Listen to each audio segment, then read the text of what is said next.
Hello and welcome to today's webinar session, Risk Assessment and Data Backup Protocols. I'm today's host. My name is Elisa. Thank you all for joining. I have just a few housekeeping items to go over before we get started. All lines have been muted to reduce background noise. If you experience any technical difficulties, please let us know by using the chat panel below. We will be taking questions throughout the presentation and we'll answer them during the last 10 to 15 minutes of today's session. After today's event, you'll be receiving a follow-up email with the slides from today's presentation, as well as the recording and some bonus collateral. At LBMC Technology Solutions, our aim is to be your team for everything tech. If you think of a technology challenge or need, please drop it in the chat, the Q&A, or send us an email at info@lbmctech.com. Now, please help me welcome our presenters for today's webinar, Van Steele, Shareholder in LBMC's Cybersecurity division, leading the Cybersecurity Consulting service line. With over 20 years of experience, he has established LBMC as a national expert in cyber risk assessments. Van has served clients across various industries, including major financial institutions and healthcare bodies. Taher has spent over 15 years in the tech industry, spanning an array of roles. He is a well-rounded aficionado of all things IT. Taher has spent the last 9 years working within the channel, defining success for organizations looking to enhance their cybersecurity and IT infrastructure, as well as wanting to take a deeper dive into the world of business continuity and disaster recovery, or BCDR. He leads a team of elite BCDR specialists throughout North America, helping MSPs define their BCDR portfolio. Now, Van and Taher, I'll turn it over to you. Thank you, Elisa. So this is part of our series. We're here today, obviously, at Risk Assessment and Data Backup Protocols. This is part of a larger series that will continue on with a session scheduled for August 14th related to incident response planning and communication strategies, as well as another session in November on roles and responsibilities in cybersecurity testing drills. We're actually going to touch on a couple of these things a little bit today, just as a primer for those August 14th and November 13th sessions as well. But again, today is about risk assessments and how they drive a cybersecurity backup plans and strategies. We have a poll question, and there's going to be several throughout this, as Elisa said. This is really just to get an understanding of how familiar the group is that's joining us today with risk assessments. So if you could take some time to answer this question, and then we will resume here momentarily. Just giving another few seconds here for everyone to have a chance to respond. It looks like quite a few of you have been able to, so I will go ahead and share the results. And it looks like most people are somewhat familiar, with just a few being very familiar or not at all, and then the next would be unsure. That's good. It's good. We've got a broad scope of people who have varying familiarity with risk assessment. So we don't want to go too elementary with folks. We certainly don't want to go too high level either, which is where we think we landed anyway with this presentation. So let's just start by talking about what we're going to cover today. So what should a risk assessment accomplish? What regulatory factors and frameworks should we consider in conducting a risk assessment, or whether we have to conduct a risk assessment? How does it inform a cybersecurity strategy? What can we do to mitigate the risk that we've identified through this risk assessment? And then, of course, who can help with this effort? So starting on what is an effective risk assessment? An effective risk assessment is meant to facilitate decision-making for an organization, not just the cybersecurity division of an organization, but just overall. It should layer into your overall organizational strategy and mission, and then provide you with some real takeaways for implementation needs, remediation activities. I'm just going to preload these animations, but I'm going to cover a couple of these items. A lot of times when we are told an organization has conducted a risk assessment and we ask to see evidence of that risk assessment, what we're often presented with is what we refer to as a maturity assessment. So while they maybe have adopted a particular good cybersecurity framework, be it ISO or NIST, they've basically just gone down and said, what are we doing relative to these subcategories or these requirements? And then graded themselves. We're doing half of this, or we're doing 3/4 of that. That's a maturity assessment, and it's valuable, certainly, because those frameworks, they come from a place of reason and logic, and they make sense. So if you're doing a lot of those activities, that's good. It's still a worthwhile venture, but it's not truly a risk assessment. A true risk assessment considers reasonably anticipated threats, and it should be layered in with that maturity assessment that we said. So, what are threats that are out there? What is the likelihood and impact if those were realized within our organization? So, you can see this kind of risk assessment matrix that I have here, where likelihood and impact go across the axes. This is straight out of the NIST 800 Rev 30 Rev 1, which has a guide for how to conduct a risk assessment. And this is a valid approach. So you consider reasonably anticipated threats and you lay them out across this low, medium, high matrix, and that will inform what things you need to remediate. A good risk assessment should provide clear, actionable, practical, reasonable recommendations.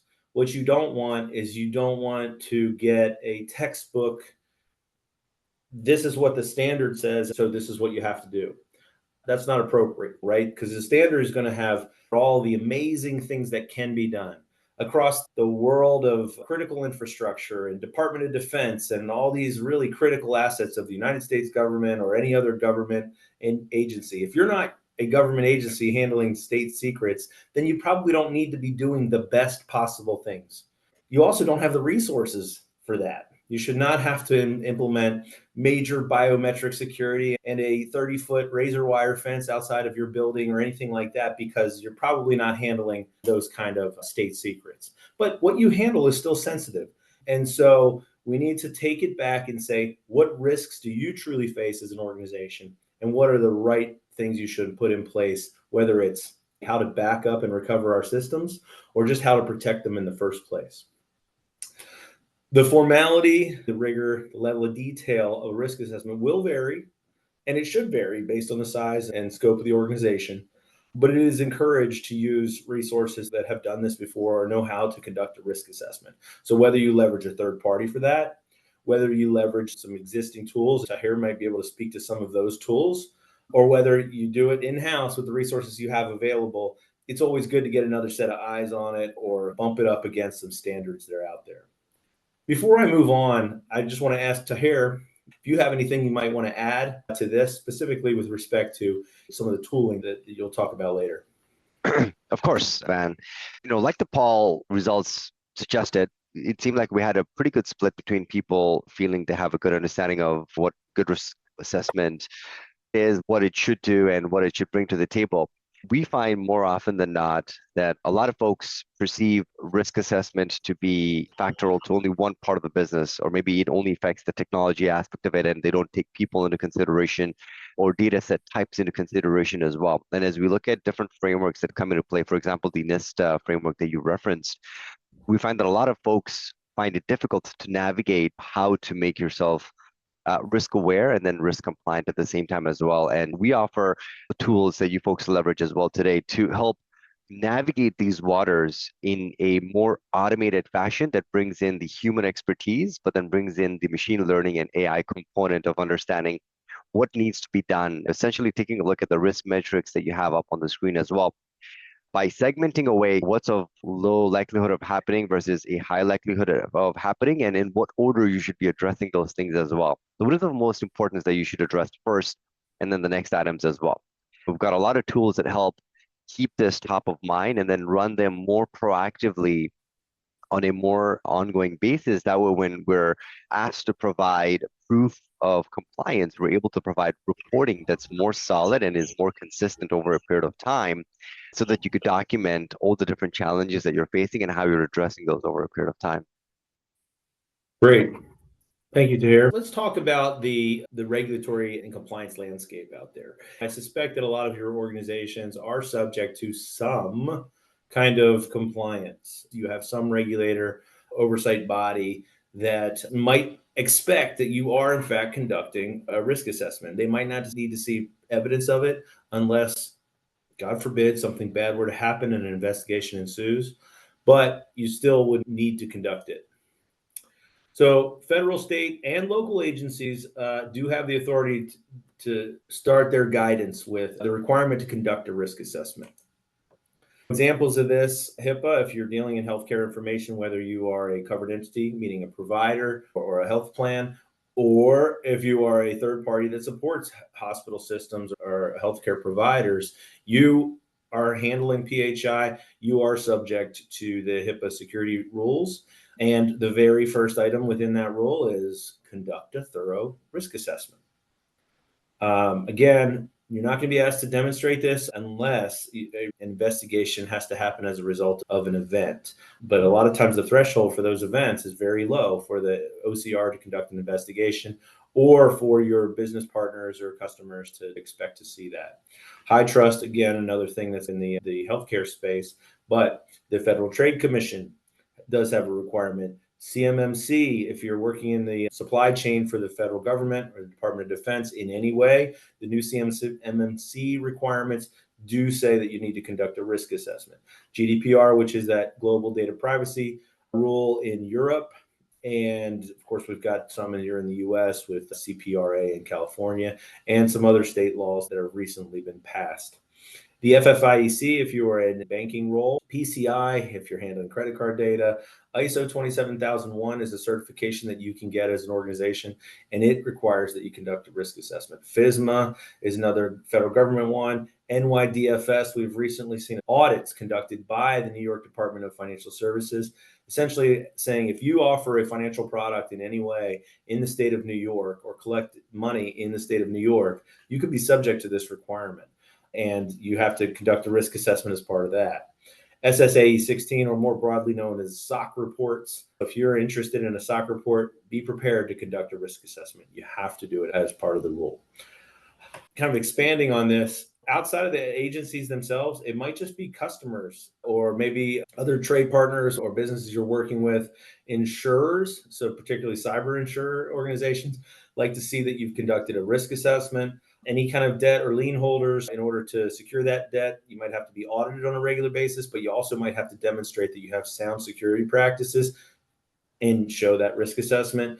Any other stakeholders that expect to see evidence that you're conducting these assessments, they might be a private equity investor or a prospective investor. They're going to expect to see this. I particularly take part in a lot of cyber due diligence work for business transactions that are on the horizon. So if an organization is considering acquisition, they want to kick the tires on that organization from a financial standpoint, of course, but also from a cybersecurity standpoint. And the very first thing we ask for is the cyber risk assessment, because it should indicate where are our biggest issues and what have we done to address those. Taher, anything to add? We're about to jump into a poll question, but if you have anything to add here on the regulatory landscape, feel free. Of course, Van. I think you provided some really good insights as far as regulatory guidance and compliance is concerned. I think some of the other minutiae details that also comes into effect as far as these guidances or frameworks are concerned are usually severely misunderstood. For example, one of the things you mentioned was HIPAA, right? Personal information that pertains to any kind of medical health records, which a lot of folks misunderstand to be, hey, if I'm a doctor or if I'm a practicing clinic or something of that sort, we presume that some data that is typically not considered PII or personally identifiable information does not need to be covered because it's not really medical data, but the minutiae of those details can be picked up once again by things that are a lot more intelligent that can take these frameworks into consideration, and using automation tools once again does a really great job of understanding, are we compliant with these standards and requirements or not? Because typically what most folks will do is they'll employ a scanner to go out into the network and find out where this kind of information may be stored. So it might be something that parses through your mailbox as well, which would then in return also need to be covered by those regulations, which a lot of folks overlook because they never presume that just because it's flowing through a particular system, Outlook or email is just a really good example of this. Most folks don't consider that needs to be covered. However, when you look at the broader framework, anywhere where that data touches needs to have those compliance and regulatory metrics applied. So there's these things come into effect, like CMMC, for example, like you mentioned, there's going to be a lot of different facets that folks will be required to bring into compliance. And once again, using experts and automation tools to help understand where this data may be living today outside of the norm is good to know, because that could be the differentiator between being compliant or non-compliant. So I think some really insightful information from you over there. Yep, that's great. I saw a question popped up from Melissa. Is there guidance for how often these assessments must be completed? The various requirements on here will have different specific requirements as to frequency. I will say that they are incredibly vague in some cases. So HIPAA, for example, simply says that you must have a risk assessment that is representative of your environment. So if you believe that your environment has remained largely unchanged beyond 12 months from a technical standpoint, then you could have something that lasts for 2 years. But beware, because the OCR, if you were ever facing an investigation, would be incredibly skeptical that your technology has not changed in a year. Technology, as we know, changes so quickly, right? So it is recommended that you do it at least annually. And that would be true of most of these specific frameworks and requirements that are out there. We would encourage you to do them at least annually. And just on the HIPAA front, I want to add that the new HIPAA rules, or there is a HIPAA rule that is out. We live in interesting times, right? It is paused right now by the federal government. Rulemaking has been paused by the Trump administration for a period of time. We are uncertain as to when it will get released. It had been launched, open for comment, and then was going to be finally published, but we don't know when that's going to happen. Issues such as cybersecurity and privacy are not partisan in any way. So if anything stands to get actually pushed out into law, it would be something like that during this time of uncertainty in Washington. But that particular HIPAA requirement does say 1 year. You have to do these things on an annual basis. It's the first time they've come out with that kind of specificity, because before they just left it vague and told the organizations that it was up to them. But I imagine a lot of these will go with annual. All right, moving on here. We have a poll question. I know that there was varied responses to familiarity with risk assessments, but if you've had one done, can you name any recent risk assessment findings that you think have been significant? We'll leave this open for a moment until we get all of our answers here. Yes, it looks like most people are incident response business continuity. Some are vulnerability management, and then it doesn't look like we had answers for the other options. Vulnerability management, that's a good one. And incident response business continuity is, of course, the reason we're here, right? We'll talk about that here as we move on. The items that we had in the poll question, those would and should exist within an organization, fall out from the risk assessment. But you can't possibly tackle everything all at once. And so you need to stratify those as what are the most critical. If vulnerability management came out as a critical item, then it is something that would need to be addressed. So the risk assessment is really helping you define what areas you need to go after. The misconception is that these are very expensive remediations. The truth is they don't have to be. In some cases, yes, you'll have to invest in some tooling. In some cases, yes, you'll have to spend a lot of man hours implementing something, but you shouldn't take it all on at once. So that's what the risk assessment should yield.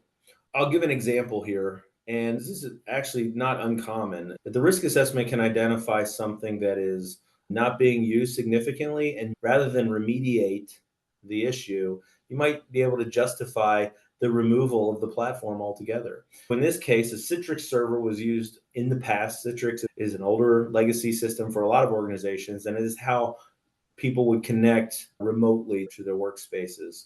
It is not as commonly used. I'm not disparaging Citrix, but it is not as commonly used these days. So in this case, a Citrix server did not have multi-factor authentication, which many of us agree is one of the best security controls that's created in the last 30 years. And the remediation would have been to enroll this into the multi-factor for the organization. The organization had 1,000 plus employees, and it would have been $5 per user to enroll Citrix in there. A little analysis determined that really only 7 users were even using the Citrix server to get into their workspaces. One might wonder why we even have it at that point. And that was the case here. So yes, they could have turned it on for everybody, the enterprise, or they could turn it on for the 7 users that are using it and then just get $5 per user license cost. Or you could decommission the server altogether and then you don't have to pay for Citrix. So in this case, the organization ended up saving over $70,000 a year because they didn't really need it. From the results of an assessment, organizations can prioritize and begin to lay out a multi-year roadmap. So as I was talking about, you shouldn't necessarily say, hey, here are the 25 findings we had from the risk assessment, therefore we have 25 things to tackle. You might have 3 things to tackle, or let's do 4 of them today, starting now, and then 6 months down the road, we'll start on these other 8. So you lay that out, and if you're ever faced with any kind of scrutiny from any regulator or business partner, they understand business. They understand that there's cost benefit analysis. They understand that there is only limited resources. So as long as you can document that you have a rational approach to addressing these matters, then you should avoid any kind of penalties or fines or anything like that. As was noted in the poll, if vulnerability management is one of your issues, patching, that will probably rise to the top and need to be addressed soon. So I'm going to hand it over to Taher to talk about how Kaseya can help here, and then I'll jump back in after this slide. Thanks, Taher. Absolutely. So some of the ways that we're evangelizing risk assessment from a multifaceted approach, including understanding where the vulnerabilities lie, providing a threat matrix and other threat vectors and matrices as well. We provide insightful information that's easy to digest that allows you to create that roadmap that Van was talking about. So, he said we need to come up with a plan of attack for the things that are being highlighted, with some being critical, some being medium or moderate, and then some being low. So when you're planning on how you're going to remediate those, it doesn't always mean that it's going to need an influx of revenue in order for you to fix it. Sometimes it's organizational policies they need to change. Sometimes it's settings and configurations. Sometimes it's just security rules, permissions, role-based access control that needs to be implemented. So it's not always a complete rip and replace situation. But for example, we have a tool called Network Detective Pro that essentially probes the network, figures out where everything lives, what it has, what it doesn't have, and we can assign different frameworks for it to go out and scan the environment to figure out where the holes are today or what needs to be addressed. And then it gives you a series of things that you have to do in order for you to then be able to go back and rescan it. Sometimes it's as simple as closing a loophole or changing a security policy in place. We also have another tool that's called VulScan that allows you to perform vulnerability scanning and then provides you a report that can be then used and leveraged to provide that roadmap in order for you to ensure that we can close out any loopholes that we need to that may or may not be open, or change certain business practices in order for us to be compliant to a certain matrix. One of the newer concepts that have predominantly been out of the reach of the SME market is also penetration testing.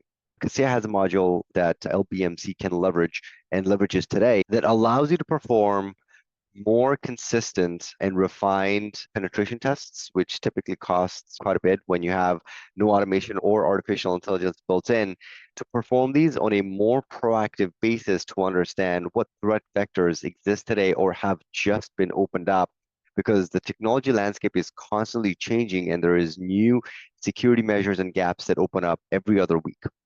So having the ability to perform more robust, automated, frequent pen tests also allows us to understand what are other vectors that are external facing as well that could then also form a threat vector for any kind of risks or cybersecurity incidents. We've got a lot of tools that we can help leverage to provide more control and that roadmap so that we can address all the concerns and have you on a path so that you can be fully compliant. Passing it back over to you, Van. Thank you, Taher. We have been talking about these risk assessments and what might come out. And I can tell you, having conducted thousands of these things over the last several years, that a lot of these things fall into a few main categories. Access and identity is a critical one. If through a risk assessment, you've identified that you're not locking down access or giving the right roles and permissions to the right folks, including third parties who have significant access to environment, that is usually a critical issue that is identified during an assessment. Training and awareness is, of course, a key one too. Our people are our greatest asset, but they are also our greatest vulnerability. If they're not trained, that is an issue. Vulnerability management, so the patching. The fact of the matter is most events, breaches, malware, ransomware are exploiting vulnerabilities that have existed for years. And organizations just have not been keeping up the hygiene of patching their systems. And this includes operating systems and devices, as well as applications themselves. Then incident response. Do you have a well-defined plan? Have you exercised that plan? That usually comes out as well as a major issue. So maybe this transition to Taher for this next slide will give me an opportunity to rejoin here momentarily. Absolutely. So I think one of the most critical pieces that we need to take a look at as far as the incident response plan is within the incident response plan, typically is the disaster recovery component. So what is your DRP, disaster recovery plan? That's typically where we step in and we help provide options for a lot of the infrastructure and cloud-based data sets that you need protecting and to provide business continuity. A lot of folks typically focus on the backup components of datasets and not necessarily the continuity or the remediation aspect, which needs to be predefined within the incident response plan and within your DRP or disaster recovery plan in a very eloquent manner to actually satisfy a lot of compliance requirements. You need to be able to show documented proof on how you're backing up. Is that backup solution meeting that compliance requirement or not? And at the same time, how we're going to be leveraging that specific solution to provide continuity as an option to resume normal business operations. Now, we understand being in the data protection and continuity business that data lives in multiple different places and in multiple different forms. The infographic that I have up on the screen right now showcases all the different places that data lives where we need to protect data. And some of this data could be a part of a compliance metric that you need to have adhered to. For example, that HIPAA component, you may have data sitting on a workstation and you don't realize it, but in essence, HIPAA requirement would need you to actually back up that data and have it retained for an X number of years, ensuring that we're going to have the ability to protect the data no matter where it lives and then provide robust continuity options should be first and foremost as far as having a robust disaster recovery plan should be top of mind because that enables you to have the peace of mind that outside of everything else that is going to be out of my control as part of the incident response plan, I don't have this specific thing to worry about that allows me to resume normal business operations at the end of the day and not have to worry about how am I going to do that and do everything else at the same time as well. I will be happy to take more questions during the Q&A session at the end of the webinar so that we can go over any in-depth questions anyone has. But for now, I'm going to rest my case there. The poll question. So the question is, how satisfied are you with your organization's current data backup procedures? Very satisfied, somewhat satisfied, not satisfied, or unsure. We'll give folks just a few more seconds here to answer the poll question. Most people are very satisfied, some are somewhat satisfied, and then the others did not receive a response. While we're still getting things going, I just want to remind everyone that if you have any questions, please do feel free to put those in the Q&A feature below. We'll be sure to answer some of those questions as Taher and Van have mentioned in the last 10 to 15 minutes, which we're fastly approaching, but we will finish out the presentation if we're able, and then we can get to those questions. Thank you for your patience. Absolutely. So one of the key things that we have in our portfolio is a continuity first disaster recovery platform that encompasses a lot of different things that we utilize to ensure backups are fully remediable that you could leverage in your day-to-day. It allows for you to have known good working points in time that not only get to the desktop logon screen, but we could automate testing and validation post logon screen as well, so that when the need comes for you to invoke your BCP and DRP, so your business continuity plan and your disaster recovery plan, you've got a firm understanding of how things are going to move along and what each individual is going to have to do as part of the incident response plan to remediate with haste and ensure that you can have the most aggressive recovery time objective that's humanly feasible out there in the industry. We provide a lot of tools that help us automate a lot of this in the background as well, so that we can be sure that you can remediate in the most time effective manner possible. A lot of this is typically underlooked and under tested, which I think was one of the things Van went over. You got to practice the actual component of failover and fail back. Most organizations don't do this, or maybe do it once a year. You should have the means to do this in a fully automated way, at least once a quarter, so that when disaster comes knocking, you have the ability, you've done the test, you've tried it, you've got a plan in action that you could invoke in a quick and effective manner. And you could leverage a lot of the business continuity tools we have within our portfolio to allow you to do that. And then I'll pass it back to Elisa now. Sounds good. Thank you, Taher, and thank you, Van. If anyone has further questions about anything that Van and Taher shared, please feel free to reach out to us at info@lbmctech.com. Thank you, Taher. I don't think that Van has the audio good enough today to finish out, but we hope this webinar on risk assessment and data backup protocols has been informative and valuable to everyone who joined us. We did have a good run, especially the first more than half before some technical difficulties. Thank you again, everyone, for your patience. Thank you for joining us today, and we look forward to seeing you in the future. We will be sending out the presentation slides as well as a rectified recording. If you have any other questions or need guidance on how to get started, our team is always available to support and assist you. Thank you again.